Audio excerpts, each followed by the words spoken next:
What's up? Jeff from RetroArcadeGaming.com. That's all one word. Back with another edition of Battle of the Ports. In this series, I take a look at a specific classic arcade game and see how well or poorly it's been ported to various home console and computer systems over the years. Up this week, Jungle Hunt, released by Taito in 1982. Jungle Hunt was originally released to the arcade scene as Jungle King and featured a main character who resembled Tarzan, swung from vines, and made a Tarzan-like yell at various times during gameplay. Taito was promptly sued by the estate of Edgar Rice Burroughs, the creator of Tarzan, for copyright infringement, and the game was reworked and renamed Jungle Hunt. The Tarzan character was replaced by a jungle explorer wearing a helmet and safari outfit. The vines were replaced with ropes, and the Tarzan yell was completely removed and replaced with music. Taito also released a variant of the game entitled Pirate Pete in 1982. The gameplay is identical to Jungle Hunt, Jungle King, with some thematic differences. The main character, obviously, is a pirate. Instead of swinging through the jungle via ropes, you now swing from ship mast to ship mast. Say that 3 times, roll fast, and see how it comes out. The crocodile-infested river has been replaced with a shark-infested river. The 4th level features sword-swinging pirates instead of spear-chucking cannibals. Other than that, it's essentially the same game. We're not going to take a look at Pirate Pete today, but we'll look at both the Jungle King and Jungle Hunt variants. Up first, the Tarzan-themed Jungle King, where Tarzan's hair changes color more than one of the Kardashians in the month of March. Enjoy Jungle King from 1982.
Next, the reworked, more commercially available version, at least in the United States, Jungle Hunt.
First, we're going to take a look at the Atari 2600 port of Jungle Hunt, which was released by Atari themselves in 1983.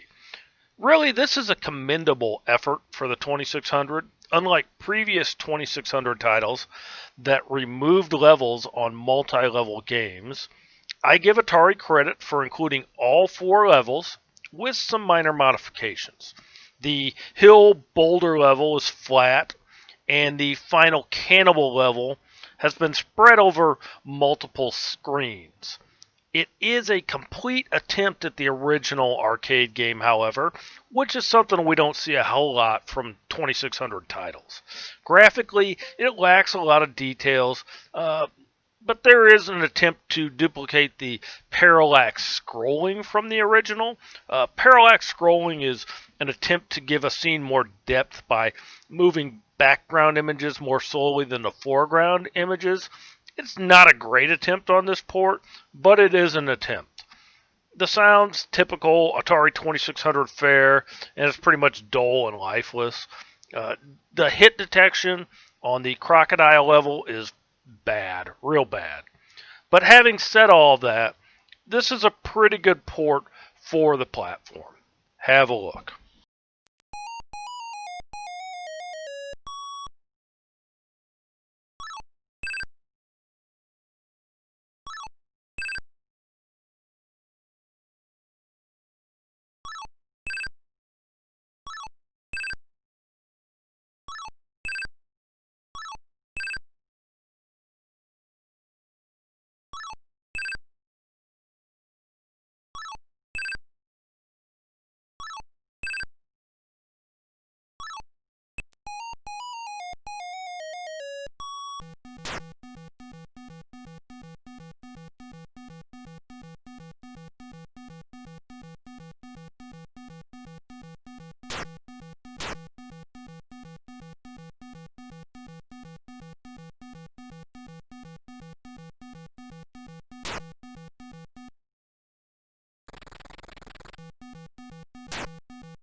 The Commodore 64 port was released by Atari Soft in 1983.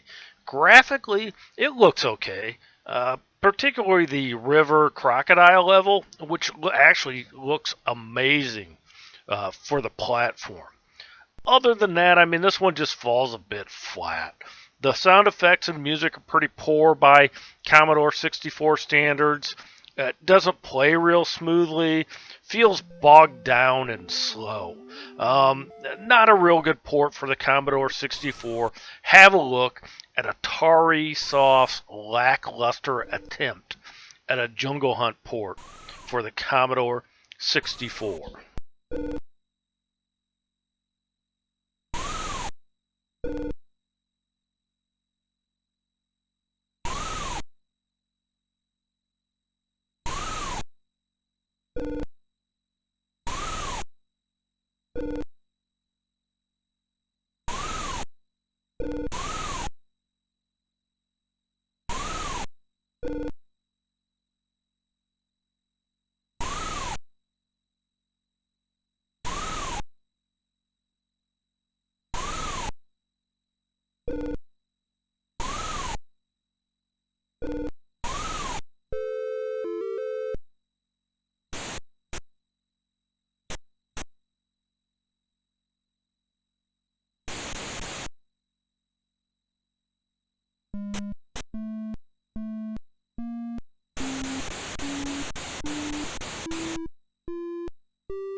The Atari 5200 port was released by Atari in 1983. It looks pretty good, but doesn't really play that smoothly. Sounds are decent. To me, it's pretty similar to the Commodore 64 port we just looked at, but it does sound and look a bit better in my opinion. Again, there's some questionable hit detection. That really seems to be a problem in most of these ports. So here's a look at the Atari 5200 port of Jungle Hunt by Atari 1983.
The ColecoVision port was another Atari soft port released in 1983.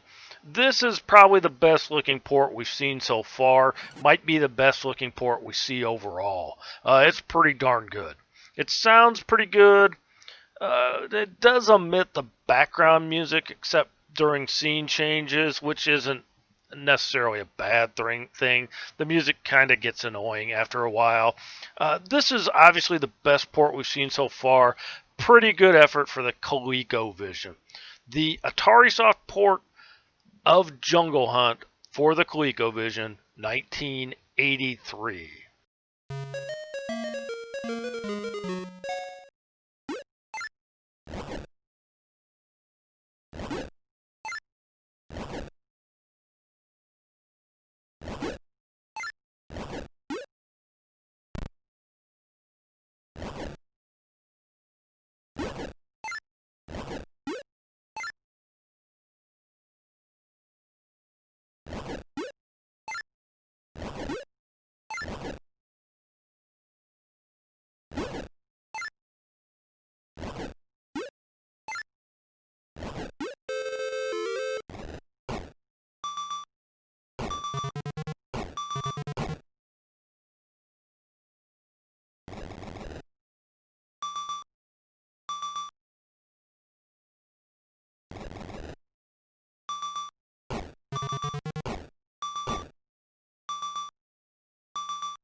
The Atari 8-bit port, specifically the Atari 800 port, was released by Atari themselves in 1983.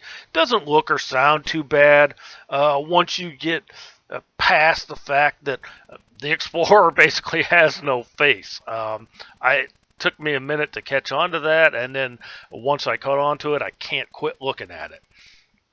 It doesn't have a whole lot of sound effects, sound to it, but what's there is okay.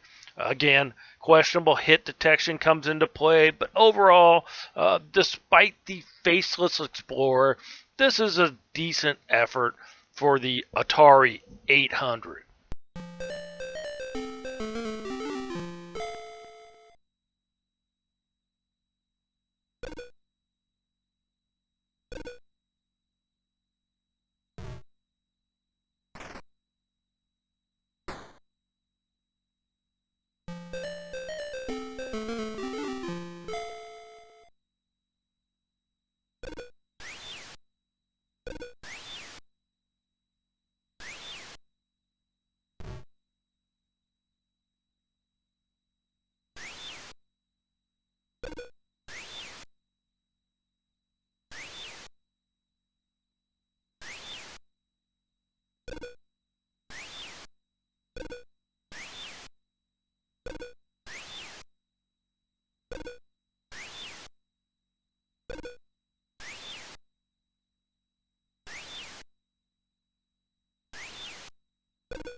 The MS-DOS port was released in 1985 by Atari Soft, and to be honest with you, this one's pretty damn bad. We're back in the CGA graphics era, and sound from the PC speaker. We've gotten a little bit spoiled in our last few titles that didn't rely on those things. It's pretty pixelated, very limited color. The river crocodile level is damn near impossible due to the quirky hit detection. Your best bet in that level is just to avoid the crocodiles altogether. Overall, this is not a very good port, not a very good effort by Atari Soft. Probably my least favorite of all the ports we've played so far. The MS-DOS port by Atari Soft. I said 1985, it's 1983.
The VIC-20 port was released by Atari Soft in 1984.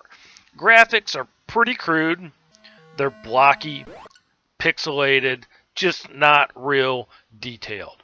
The sounds are tinny at places, just not real good. The vine swinging level is not fluid, and scrolls from vine to vine, making you wait until everything catches up.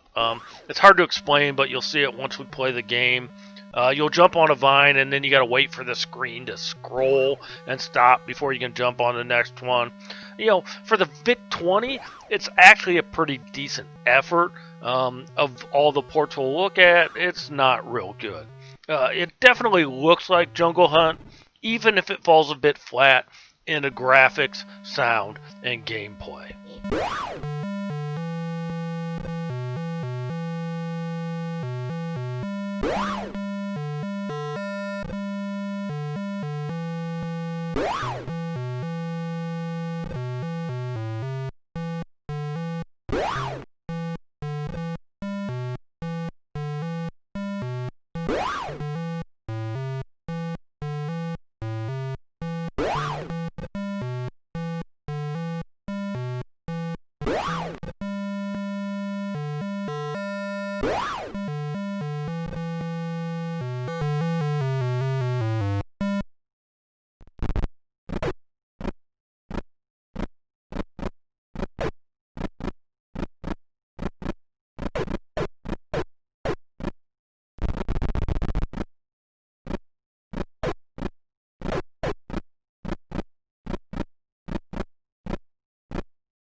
The Texas Instrument TI-99 4A port was released by Atari Soft in 1984 and actually looks a lot better than I expected. It's got a bit of a cartoony feel to it and doesn't play real smoothly, but actually I was pleasantly surprised by its appearance. I'm not sure what I was expecting, but apparently it wasn't this. There isn't a lot going on sound wise, and what little is there is pretty basic. Again, there's some questionable hit detection, which brings this one down a notch, but it's really a much better port than I expected. Plays pretty well. The Texas Instruments TI-99 4A port by Atari Soft from 1984.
Up next, the Apple II port. And really, there's not a lot to get excited about in this port, which was released by Atari Soft in 1984. There's no color to it really. The background is black. It's pretty pixelated. Not a whole lot of detail. Sounds aren't much more than a few beeps and bops, beep boops that come out of the speaker. This one is a pretty lackluster attempt by Atari Soft. Not quite as bad as the MS-DOS port, but not real good either. The Apple II port by Atari Soft in 1984.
Taito Legends compilation was released in 2005 for the PlayStation 2, the Xbox, and Windows PCs.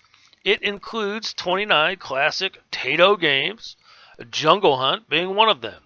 These are emulated versions of the arcade games themselves, so as expected, it's spot on. Here's a look at Jungle Hunt via the Taito Legends compilation, this time on the PlayStation 2 from 2005.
So there is our look at Jungle Hunt ports.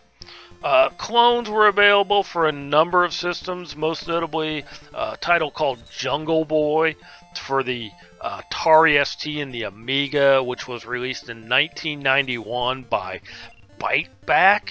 I really think it strays just a bit too much from the original gameplay to be included in this video. I gotta admit to you, I struggled putting this video together. What I didn't include at the beginning was the fact that I actually owned a dedicated Jungle Hunt arcade game for a number of years. I eventually sold it because the game just wasn't appealing to me. It didn't hold a whole lot of replay value. I eventually, it was fun to turn on occasionally and play a game or two, but it didn't just hold up well over the years. The video was tough because I felt a lot of that while playing many of the ports. I just didn't find it a whole lot of fun. Maybe that says more about my opinion of the original game than it does about any of the ports. This is certainly a classic arcade game, but it's certainly not among my favorites. Obviously, the Taito Legends compilation is the best of the bunch. For standalone ports, you can't go wrong with the ColecoVision port, and the TI-99 4A port is actually a pleasant surprise. That's it for now. I'll be back in a couple days with another Battle of the Ports, maybe another Jeff Plays, but until then, happy gaming. Peace.